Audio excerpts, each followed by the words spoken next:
തൃശൂർ ആമ്പല്ലൂർ ദേശീയപാതയിൽ ബസ്സിനടിയിൽപ്പെട്ട് സ്കൂട്ടർ യാത്രിക മരിച്ചു. നെല്ലായി പന്തല്ലൂർ സ്വദേശി സിജിയാണ് മരിച്ചത്. ഇന്ന് രാവിലെയായിരുന്നു അപകടം.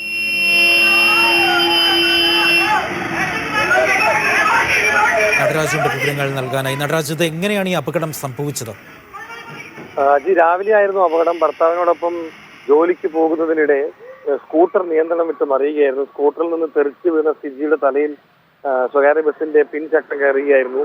ബസ് പുറകിലേക്ക് എടുത്താണ് സിജിയെ പുറത്തെടുത്തത്. ഉടൻ തന്നെ തൃശ്ശൂരിലെ സ്വകാര്യ ആശുപത്രിയിൽ എത്തിച്ചെങ്കിലും ജീവൻ രക്ഷിക്കാനായില്ല. തൈക്കാട്ടുശ്ശേരി ആയുർവേദ കമ്പനിയിലെ താൽക്കാലിക ജീവനക്കാരിയാണ് സിജി. ജോലിക്ക് പോകുന്നതിനിടയിലാണ് അപകടം പറ്റിയത്. അടിപ്പാത നിർമ്മാണം നടക്കുന്ന ഭാഗമായിരുന്നു. അവിടെ റോഡിൽ തിരക്കുള്ളത് കൊണ്ട് മേജർ ഗതാഗതത്തിലൂടെ ഡ്രെയിനേജിന് മുകളിലൂടെ ആണ് വാഹനം പോയത്. സ്കൂട്ടറിന്റെ ബാലൻസ് തെറ്റി സ്കൂട്ടർ ബസ്സിനടിയിലേക്ക് പതിക്കുകയായിരുന്നു.